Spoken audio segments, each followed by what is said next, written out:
Real quick, once you've listened, we'd love to have your feedback. Find Trey at treygraham.substack.com or email us at treygraham@substack.com. Let us know what you liked and what you didn't, what you want more of and what you need less of, or whatever else is on your mind. Ideas for stories and guests are always welcome. That's Trey Graham, Trey with an E, Graham like the cracker, .substack.com. Now, enjoy the show. I'm sorry, I was not ready. I thought I was ready. I 100% was not. That was more of a hand crack than I expected. Ooh, awesome. Yes. Oh. This is now an ASMR podcast? Yes. To talk like this.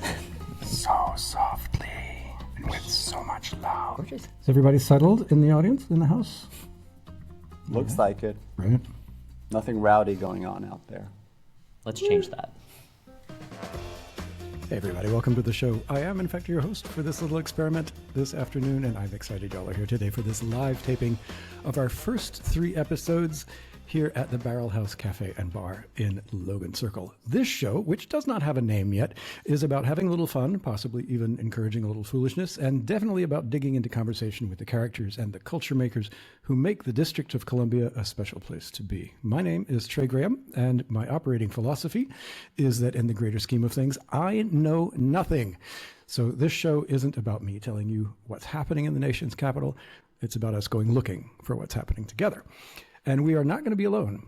Every episode of the show features what I call a plus one, which is basically just somebody I know or somebody I want to know who's here to be a new co-host for each episode, a new good cop or maybe bad cop for each inquiry into how Washington culture gets shaped and shifted by the headline guests that we are going to interview together. These people come from all kinds of workplaces and backgrounds, so we're going to talk about all kinds of things, including the arts and culture. Unpredictability is the whole idea. This is episode 2 of this new project, and my plus one for this week is a guy I've known for, 30 years or so, ever since I ran into him shirtless at a pride parade. He was shirtless, let me be clear. I have never been shirtless in public in my entire life, but he is one of the leading experts on shirtlessness. No, I'm sorry. You are one of the leading experts on science policy in the United States, probably in the entire world at this point. Plus, he's a competitive swimmer and an avid runner, and somehow he manages to be at a concert like every other weekend and travel the world and see at least as much theater as I do. I don't know how any of this works. Please welcome Mr. Kei Koizumi. Hi, everyone. And hello, Trey. It's good to be here on stage with you. I know, after right? 32 years of being friends. Was it 32 years? Okay. Yes. I believe you. I have no memory. You know, I used to drink a lot. So Yes, you did. were actually I remember. shirtless, I right? was I'm there. not making that up. I was shirtless, yes. It was a hot day in And you were carrying downtown a water DC. gun? I believe I was. Okay, I don't but- know if I squirted you. Did I squirt Probably, you? yes. Yeah, I'm I sure you probably squirted did. me. There would have been some context for this, right? There would have been a reason you were carrying a water gun. Well, it was a hot day. It was a Well, long parade. And you were with the swim team, right? Yes, You I were was probably parading with the the swim DC team. Aquatics, I think. Yeah, so competitive swimmer, has been to the gay games and won medals and things. It's kind of cool. And when you're not parading down Pennsylvania Avenue in a bathing suit, remind me, what was your last proper job title? It had too many words in it for me to remember. Well, I was at the White House at the Office of Science and Technology Policy for the Biden and Obama administrations. And most recently, I was Principal Deputy Director for Science, Society, and Policy, which actually translates to Deputy Research Minister and Deputy Science Advisor of the United States. Okay, that's what I was going to ask. This is like a ministerial level Yeah. job where, if the G20 is getting together to talk about science policy, you're the guy they send. In fact, yes, Okay. literally they did. And you also like to travel. Yes, So it's a good job for you. that was a good job for me. I'm currently unemployed, for those of you listening. I hope not to be by the time people hear this podcast. Excellent. But it allows me to hang out and talk to you And on do a things Thursday like this. afternoon. Yes, this is wonderful. All right, awesome. And just to be clear, the Office of Science and Technology Policy is at the White House is bifurcated, right? There's the boss, which you were in an acting capacity for a while. And then there's a boss for tech policy and a boss for science policy. Yeah. And you were the science guy. side. Right. Yeah. And you don't actually do science, you do policy, right? Yeah. Like, can you do anything with a beaker or a Bunsen burner? No. I'm a social scientist, so I do things with people. I study people. And so the people I studied were scientists. So I think of scientists as the lab rats in my experiments and research studies.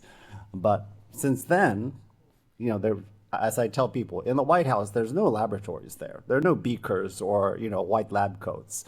That happens outside. But what we do is, of course, we take all the science and information and evidence that's gathered throughout the world and in universities and laboratories around the country to make informed decisions about policy issues. And to create a frame for Yes. the making of good science, Yes. I imagine. Yeah. Right. So when you're not traveling to world capitals, I assume you're the kind of bureaucrat who toils away in obscurity and doesn't ever do anything that we've heard about, right? Like during the Biden administration, did you work on anything that we would have maybe seen a headline about? Well, I hope you would have seen the CHIPS and Science Act, which President Biden signed into law in August of 2022. Are you saying you had something to do with it? Yes, I had a lot to do with it. Tell me more. I was one of the original authors and champions of that piece of legislation, which, well, in addition to helping to set up semiconductor factories all across the United States, tries to reorient our U.S. science and enterprise to be more inclusive of people from all over the country in underserved institutions, in underserved communities. Also to tackle some of the issues that we've long faced as a nation of ending harassment in scientific settings and laboratory settings, because of course those get in the way of doing good research. And it also tried to experiment with better ways to make sure scientific knowledge translates into solutions for societal challenges, such as improving everyone's health or dealing with the climate crisis. So that sounds it's all very scientific. And, I managed to make my bed this morning. Well, yes. I mean, And what I've appreciated about being in Washington, D.C. is, well, as you might have guessed, I came here to do policy and, came to George Washington University to do the International Affairs School and a policy school. But along the way, I discovered, yes, I want to be about arts and sciences. I want to be about narrative and stories as well as data and evidence. And DC has been this wonderful place to balance both those sides of me. Okay, and you've so- been part of that journey. And you've just given me the backdoor entry into the question I was going to ask next, which is why you're here. Why you're here on this podcast. It's because you have this voracious appetite for arts and culture. And way back in the day, I remember I was reviewing the Arena Stage's production of Tom Stoppart's Arcadia, and you were like, "Oh yes, I just saw the New York production as well. I think the Arena production is better." And I'm like, How are you seeing more than I do and have your career? It's nuts. But that's why you're here. Yeah, Yes. that's why I'm here. And because, with everything, I continue to really love the live experience of people being in a room together in this ephemeral moment that won't be replicated. It might be recorded, but it won't be replicated. And I treasure that in, as you said earlier, in concerts, live music concerts, but also theatrical performances. And today, I'm happy we're having this podcast recording, not in a studio, but in a real place with people occupying our space. Yeah, I'm excited to be here. It's very nice of these people to let us use the space for their show. I want to ask, one of the things people say about Washington, D.C. and its theatrical culture is that it is uniquely connected to the political culture of the country. And it speaks to a very specific audience and a very powerful audience of policymakers and politicians and other people like that. Do you think that, I think that some of us imagine that the people making theater in Washington have a sort of shortcut, a direct line into the national conversation about important issues, and that maybe they even make a difference sometimes in the way things get framed and in the outcome of public policy conversations. And I want to ask you from the other side, is that a reasonable thing to say, or is that just crazy pants talking? I think it's a reasonable aspiration. I'm not sure that it's ever happened. I've witnessed it happen, but it's true. For me as a theater goer, the extra impact that a performance might have is, seeing a Shakespearean play about a despotic ruler. Sure. And That's the classic example. Watching it in Washington, D.C., and it's like, oh, I think I know a few people like that, or talking about impeachment in King John, a Shakespeare play, for example, when there's an impeachment going on. Or a ruler in decline. Yes, or a ruler in decline. So King Lear this weekend. That reading will be interesting in many ways. So, I mean, that's what we always look for. I'm not sure it translates into like actual policy making or decision making, but it's a fascinating backdrop. Yeah. I've been very silly in some of our exchange, but we just mentioned a ruler in decline, and I know that asking this next question is presuming on a long friendship, but I've been in a hot tub with you, so I'm going to ask it anyway. What did it feel like living through the last days of the Biden campaign and then the final stretches of the administration? I know there were lots of people closer to the president than you, but you were around, and there were events that put you in the room. Speaking of rulers in decline, talk to me, say what you can about that experience. Well, I mean, I felt really privileged that in 2024, the last year of the Biden administration, I, become a special assistant to the president, which means, that was as high as I ever thought I would ever go. And, being in those rooms, being in the Rose Garden after, President Biden gave his resignation speech, and, being in the East Room shortly before the election, when, he signed a couple of executive orders that he intended to cement his legacy. I mean, those are the positives that I try to keep with me.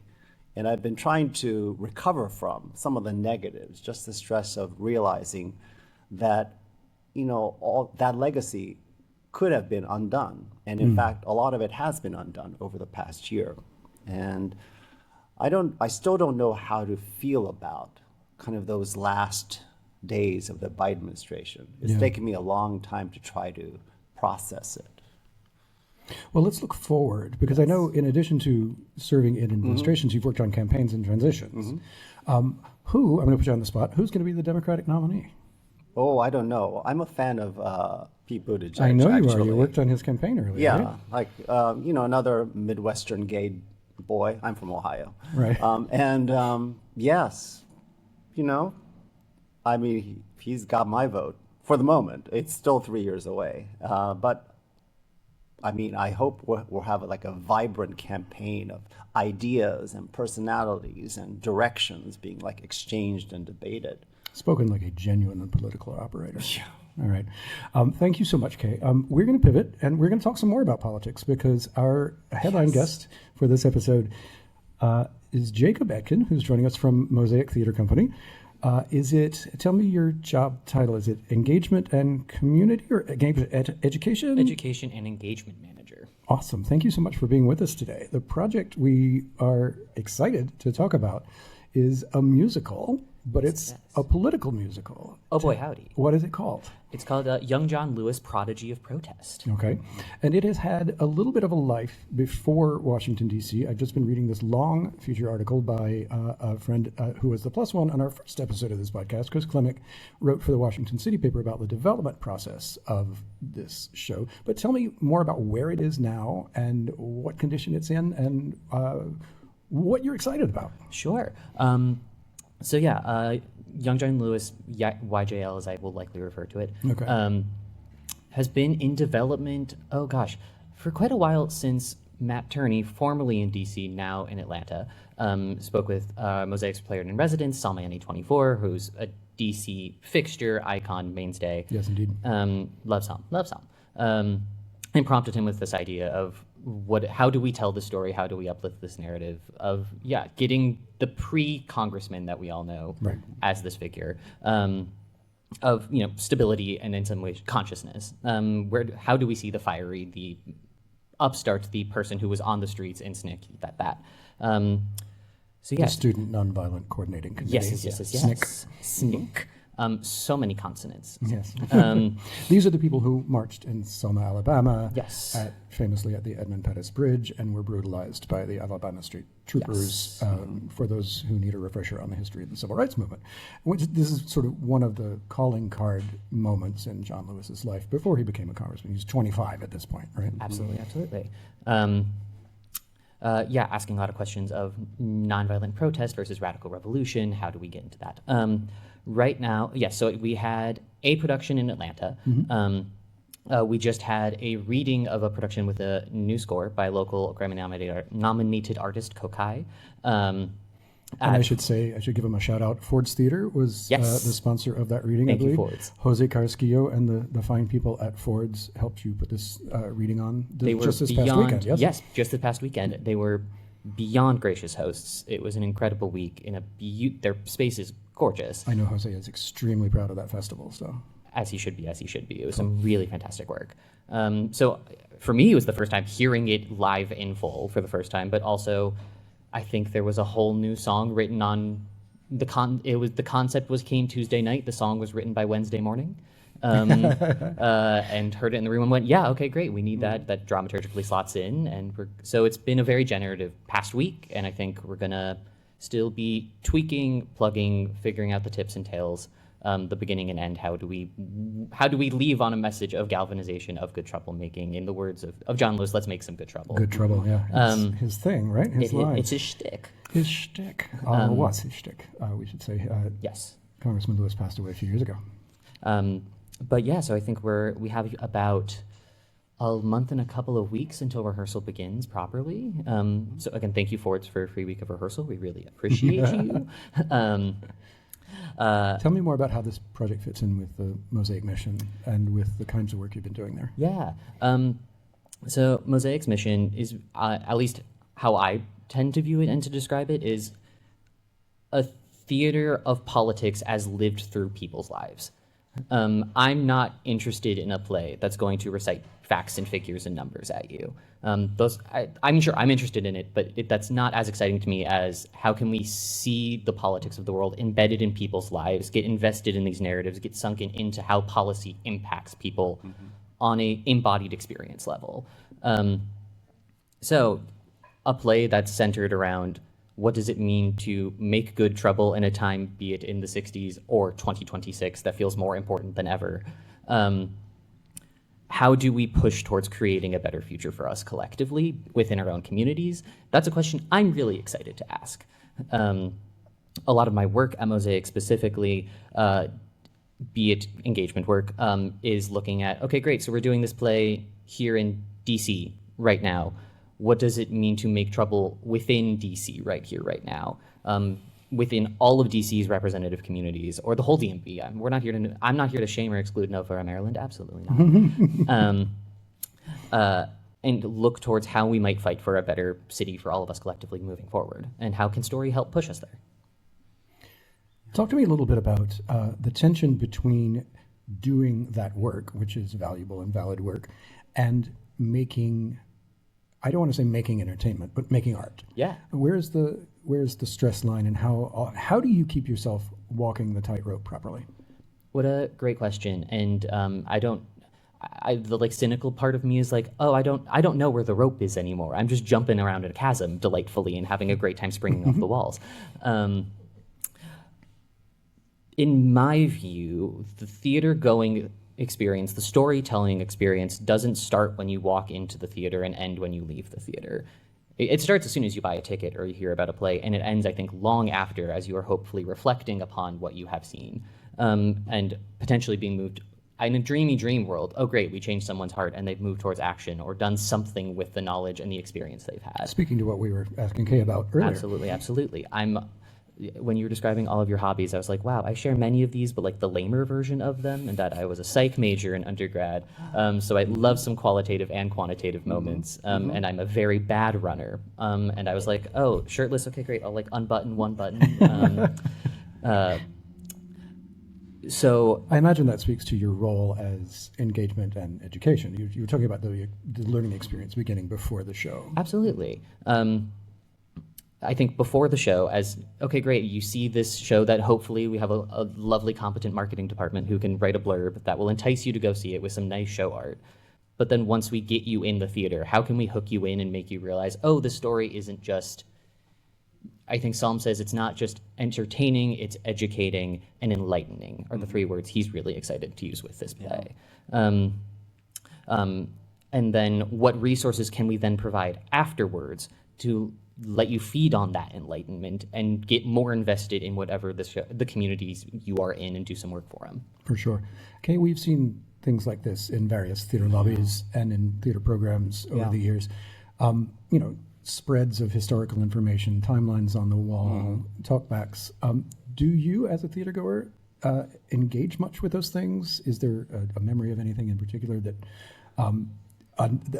the extra theatrical experience that told you something about you hadn't learned in the theater? Well, I was going to ask you about that because, I tend to not get much of that post-theatrical experience from the theater. That's usually something that as that experience that kind of filters into my life and my heart, it gestates. But I haven't done many of those post-theatrical things. But I think the most impactful ones for me have been at Woolly Mammoth. Because, they go They do all some out. fantastic work. They have Immersive posters, lobby things. immersive lobbies and posters and written materials you could take home, and the post-show talkbacks. I remember one that I ended up staying for was their recent Akira Kurosawa play. Yes. Sure. And I mean, I was processing in real time what had happened to me, which was that my uncle had recently died, and my mother did not go to his funeral. And that is exactly what happens in the play. And the reasons that she did not even tell me that that her brother had passed until 3 weeks after it had happened. I mean, that was something that I didn't know I needed to work through until I saw that exact thing happen on stage. And then, in the post-show talkback, I mean, I burdened the three other people at this little table with me with my family story. And, and plus, of course, we were all Japanese. And so we were going through this entire shared experience of processing that experience and translating into my life. And I look for moments like that. So I'm counting on you to for John Lewis. I mean, those are the moments that Yeah. I am most grateful to have been able to facilitate or just experience in this job. Yeah. We produced the DC premiere of A Case for the Existence of God by Sam Hunter. Very good notices. Samuel D. Hunter. Thank you, dramaturg. We try. Yeah. And as part of my job, instead of just in my education work, instead of just hosting student matinees like many a theater does, we host intergenerational matinees. So we bring students and seniors together to see what conversations might emerge.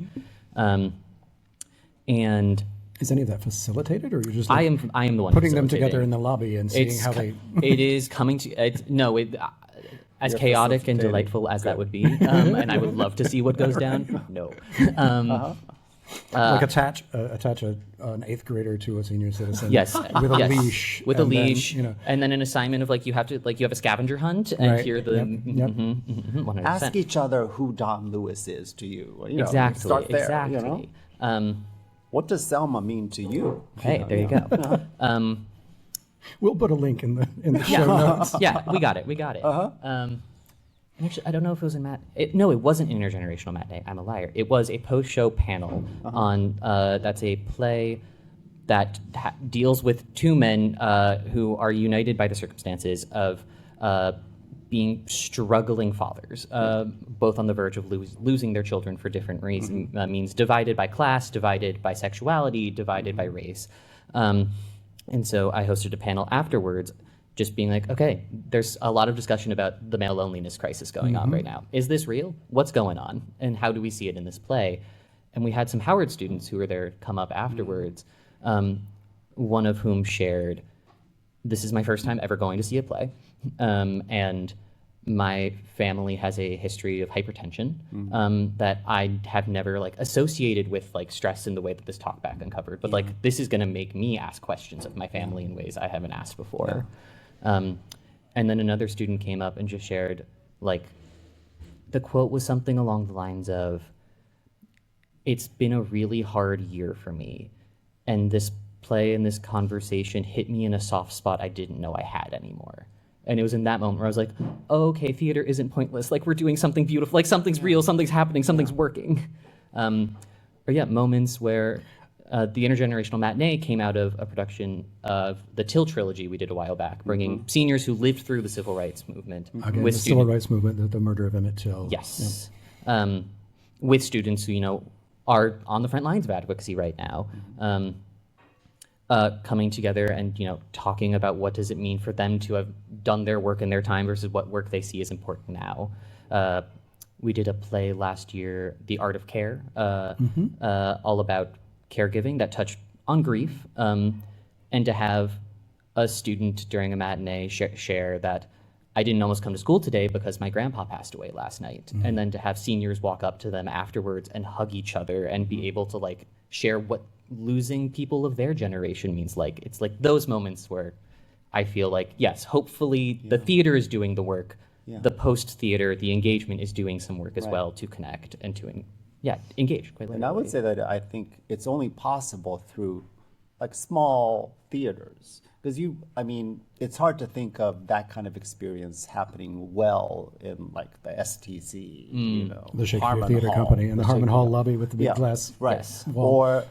And of course, it could happen through like a film screening, but having gone through that experience in the room with actors and with the audience together, that I think really opens us all up to be able to have dialogue with our fellow audience members. And yeah, those are the things that I cherish about this live theatrical experience. And with Case for the Existence of God, it made me want to like search out like a middle-aged straight guy. It's like, let's talk. What are you feeling? You know? I've never had that impulse in my life. So I think with the young John Lewis prodigy of protest of it all, we're hoping for more of those conversations for sure, but given that that's a play that's both reflective but also is explicitly calling on action, the programming looks very different. Since October running through April, we're programming a series of, we call our post shows reflection series, the thought of how does the show reflect outside of the walls of the theater into a community, into our communities. So I think, oh gosh, I lost count, but it's like somewhere between 28 and 35 events, starting last October, running through April. This past weekend, we had 5. That's just a crazy amount of work, just logistically. It's thinking about how much we put into like putting this table up here. As soon as I leave, I will be getting ready to head towards Best Place Tacoma for a play reading about what happens when the Panthers go to Algeria and talk about some international activist conversations. Amazing. But yeah, the thought being, how can reflection look both in terms of form? Can it be, sure, can be panels like a typical post show, but it can also be play readings. It can be concerts. We're doing an event with Naveen Kumar of The Post, The Post critic, alongside Signature and Olney next week at MLK Library to talk about DC as a new musical development hub. Which people don't which they give really, it enough credit we for. really don't. Hey, Strange Loop, Yep. and Once Upon a One More Time.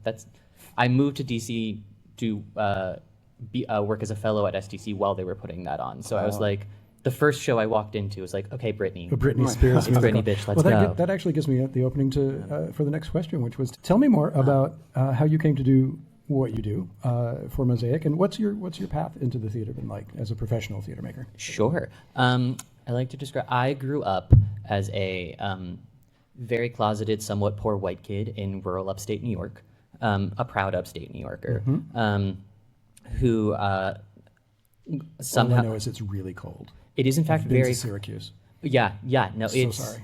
How dare you, but also yes, correct. Who ended up going and getting a degree in experimental theater in psych in undergrad, and had a world opened up of what could new theater be and do, and did some batshit insane things in an experimental theater program along the way. I need an example. Sure. My senior thesis was on Artaud, or my senior seminar was on Artaud and the Theater of Cruelty. Okay. And my final project, we talked a lot about the theater of the skin.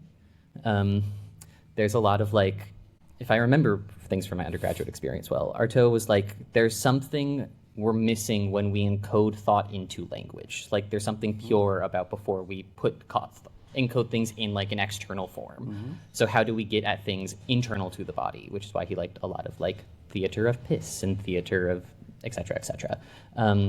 So yeah, my final was a wax strip tease, all the way up, one leg up my chest. Involved stripping and waxing at the same time? Yeah, it was stripping, slowly revealing wax strips up my body that my classmates would then pull off of me. Theater of cruelty indeed. Yes, Yeah. and then everyone collectively shaved my head. Okay. Alrighty. Great, again, art school, great time, great time. I bet. But while there, as a psych major, also was getting really interested into like, okay, great, I've done theater since I was a kid, doing, you know, like, the first role I was an orange Oompa Loompa in Charlie and the Chocolate Factory. The dye didn't leave my skin for 2 weeks. It was great. Doing musical theater and just... I was a Siamese child in The King and I. Incredible, incredible. Going, okay, great, this is something I love. Let's try to investigate why. And realizing that the reason I came to love it was theater, not just as an art form, but as a space of collective meaning making, of a space of coming together in a time where that feels really hard to do, that visceral in-person experience that you were describing. So yeah, started getting more and more excited about applied theater in that moment. I also graduated undergrad in one of the best times to work in our Dear Dear Theater industry, 2021. That was around the time I went to try to be a flight attendant. Oh boy. Also a really A excellent really schedule. great time to get into that industry. Absolutely. Really, really great scheduling choice. Yeah, 100%. And so frankly, was just trying to go, okay, great, I am interested in this industry, but all of my work experience so far has either been at smaller new work festivals or virtual. I want to experience how a regional theater operates. Let's start applying for fellowships, preferably ones that are somewhat paid. And very few were open. But lo and behold, our Dear Shakespeare Theater Company still had one of the few operating fellowships and went, DC sounds interesting. I, being that poor white kid from upstate New York, was like, Shakespeare's not for me. That's not my bag. But let's try to take ownership of this and try that on for size. And did you learn anything? Did you change your mind? I learned to respect Shakespeare a lot more than I used to, and what you can do with Shakespeare. Going back to the previous conversation, the first show I worked on in DC was that Merchant production. Gotcha. John Douglas Thompson, the Merchant being of Venice. in the room with John Douglas Thompson Right. was just a gift and an honor. An extraordinary talent, that one. Yes. And then the second show was, I think it was Our Town, which was just an all local cast. So it was like, here's a who's who of DC theater right now. Doing one of the greatest plays of all time. Doing a brilliant Thornton Wilder play. So yeah, I think I learned to respect what you can do with that language a lot more. And it also reminded me that I still have a push and a drive towards wanting to make new work happen. Good, let's turn that corner. Yeah. The next question was going to be, if you, like so many other people, were going to start a small theater company in Washington, D.C., true. what would it do? What would it be like? What would it smell, feel, taste like? Incredible. I am really interested in... I think if there were a theater company that existed that I could model most closely off of, it would be the Lark in New York. May they rest in peace. Okay. Of new work that's not production, that without pressure for production, that really centers artists in every shape and a step of the way, but with a specific DC and I think local artist focus. Now that's really interesting, because one of the things I hear, especially from playwrights, maybe less so from actors, is that they can't get their work produced. No. It gets developed to death, is the phrase I keep hearing. So workshops, readings, stage readings, et cetera, et cetera. If not production, what is the goal in that scenario? I think the thought of this would also be looking not just at DC, more established DC artists, but looking at folks who are like, I'm really interested in documenting what DC is going through in this moment. So expanding who an artist can be in that moment and kind of public theater new work, like new work projecting it and getting folks in that way. I know that is a struggle, and also am just still really drawn by the thought of, I feel like there's so much magic that gets lost in the possibility of a development room that even in a theater that is just developing and but is also a producing house, there is still that what if I need to shift and evolve this play that this theater could then house and could then produce it. And how does that maybe limit the possibilities of how weird and funky and delightful or real and honest that play could be? That's what gets me excited about just being like, no, we're here to read. And those can be public and we can expose you, but we're here to read. And yeah, let's get wild and dreamy and get my experimental theater roots back on. I guess there, lots of other art forms, the visual arts, especially, art gets developed out of sight of the audience. There's no reason that's not a valid making model for theater, right? The art that gets made in small rooms without an audience is just as valid as the art that gets formalized and locked down and presented to an audience, yes? It is, but something Mosaic does that I'm championing, and I think something I am excited by that some folks are starting to do, is kind of the thought of what does it mean to involve community and audience at every step of the process and engage in like a community dramaturgy of sorts. I can think back to, we did a production of Erica Dickerson Dispenza's Kalidwada. Yeah, I saw it last year. Oh my God, that design was so beautiful. Nadir killed it, bodied it. Which is, a play about 3 generations of 5 Black women trying to live through the Flint water crisis. Flint water crisis. And a little bit of magical realism. Yes, but with also some Afro-surrealism going some very on. real realism too. Yes, I love that script. And so the thought is, okay, great. DC we have a complicated water history all our own. Yep. We've had our own water crisis in 2004. Titty still has lead pipes. We have a whole bunch of folks, be they who were working or worked for the EPA or various science and environmental organizations in the area, but also folks doing, environmental justice work on the ground in river rivers. How can we bring them in from the get-go? So how can they be at first rehearsal, meeting the artists, commenting on the set, commenting on the first read, and sharing their experiences along the way? How can they be brought into the room as they go? And that's not a new work. That was not a new work process. That play has existed for quite some time. But for new work processes, I'm just thinking like, how cool to have a resource as a dramaturg in a room who's there to be able to bounce and reflect ideas back to a playwright. How cool is it to have experts who have lived experiences embodied in a room that they can bounce ideas back Well, to? sign me up for your new theater company. Great, on it. Because this is what I'm seeking in science policymaking. There is such a thing as participatory science, community science. Yes. And, citizen deliberations on new sciences and new technologies. And so I'm inspired by what's happening in the arts space with these participatory, community-oriented ventures. And I'm really excited with John Lewis in that, there's an opportunity. Well, with, this production taking place in Washington, D.C., Yes. which is not only, of course, the home of these federal policymakers, whom, John Lewis became, but also it's what remains of Chocolate City. Yes. And so there are so many opportunities to have this production of YJL be very different because of the community we're in from any other production of this musical. Yeah, I can speak to, we had a panel and performance on Monday at MLK Library on MLK Day, which was just a very cool moment aside. Specifically talking about, okay, great, we're doing a play about a voting rights activist who has a long tenure of fighting for and career of fighting for voting rights in this ways. Yet we are doing this play in Washington, D.C., where our rights are at more risk than almost anywhere else in this country. The entire arc of local politics over the last 2 to 3 years has been about how can we keep home rule from being yanked out from under us by the federal government. So we performed, there's a rap battle in the play between John Lewis and Stokely Carmichael. Okay. That's within the Student Nonviolent Coordinating Committee. Do we fight for slow reform versus radical revolution? Sure. The old battle. The old battle. Then followed that up with a panel with local historians and activists talking about what does home rule actually mean. and how do we continue to advocate for it in our future. So if that's what this play can do, those are conversations I'm excited to continue to have. And it's interesting that you're a newcomer to town because that is such a Washington D.C. theater thing. It's you're fitting right in. Thank you. I want to do Thank you. this thing. I'm trying really hard. I want to do this thing where would we you go tell- around the table, and because we are out of time. But do you have one quick question? Well, would you tell us when Sure. these performances are happening? Previews begin on March 26th, and they'll run through early May. Yes. At the Atlas Performing Arts Center on H Street Northeast. H Street Northeast. Yes. Awesome. Good. I I'll wanna- be there. Incredible.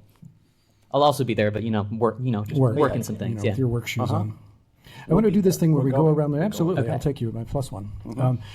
I want to do this thing where we go around the table and talk about something we're excited about coming up. And for me, that in the next few weeks is the middle of February. We've talked about the Shakespeare Theater Company. They are bringing in the legendary, the unbelievable Bill Irwin to do On Beckett. If you hear this, if you are aware of this title, if you don't know anything about Bill Irwin, all you need to know is buy a ticket and go, because it's just the most extraordinary thing. He is such a singular physical presence on stage, also deeply, deeply intelligent, the world's probably leading clown, but also an incredible exponent of the ideas behind the plays of people like Albee and Beckett. And so I don't even know, I haven't done the homework on this. I have not read On Beckett. I haven't read reviews of On Beckett. I don't know what the shape of the show is like, but I am so there. And that's going to be, I think the press opening is February 13th, and it will run for a little while after that. Okay, what do you got? Well, I'm still excited about Octet that I saw at Studio Theater on Tuesday. Yeah, let's so it's talk about still that for a like second. settling in, and This is an a cappella musical it's an a cappella musical, with and, 8 characters. and that's all I knew. And it's by the guy who wrote Natasha Pierre and the Great Yes. Comet. Right. And so there are not many opportunities where you can go into a show or a movie or anything without knowing much, or if anything, about a performance. And I went into this and I was like astounded.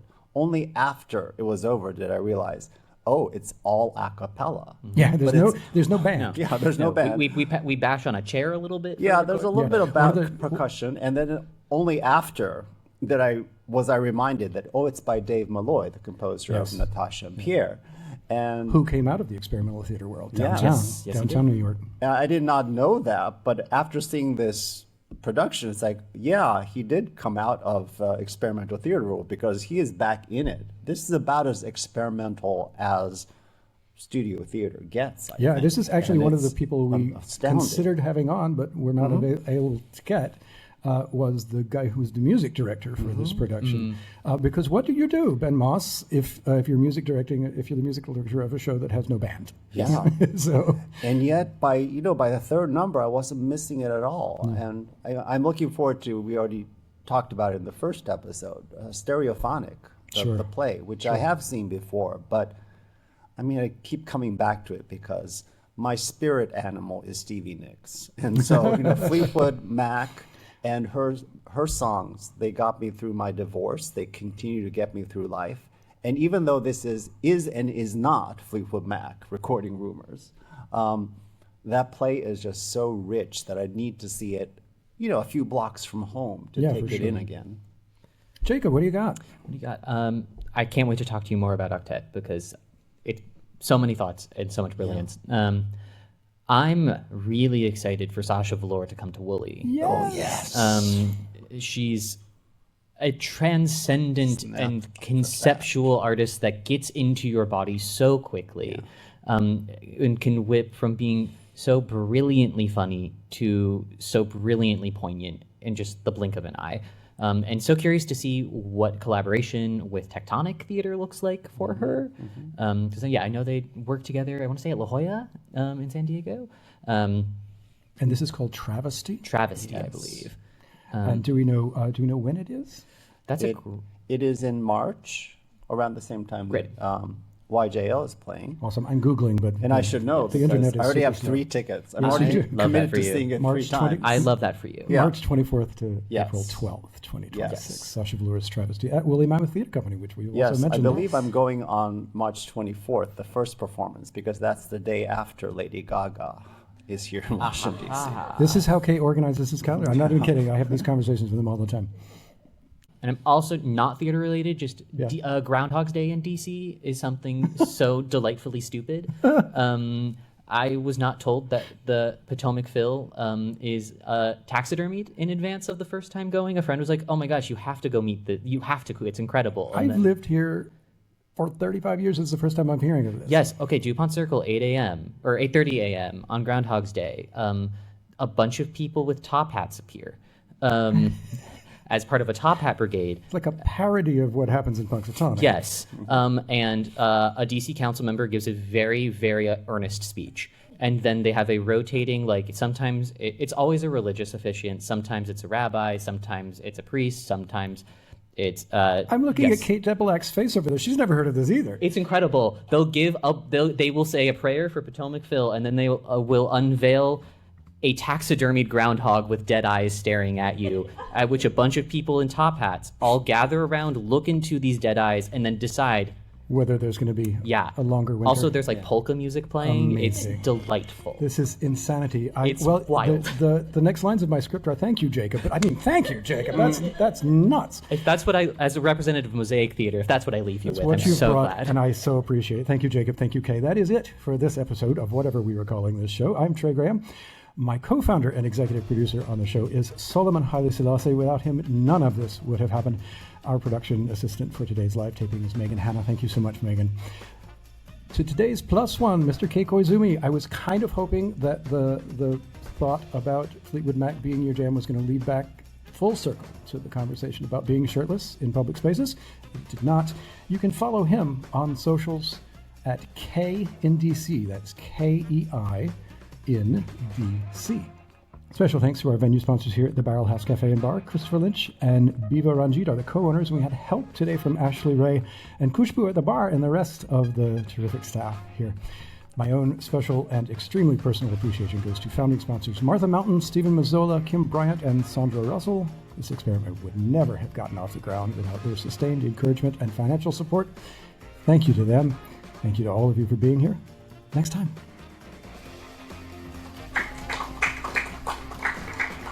Hold up, before you go, one more thing. We'd love to have your feedback. Find Trey at treygraham.substack.com or email us at treygraham@substack.com. Let us know what you liked and what you didn't, what you want more of and what you need less of, or whatever else comes to mind. Ideas for stories and guests are always welcome. That's Trey Graham, Trey with an E, and Graham, like the cracker, .substack.com. Thanks for listening.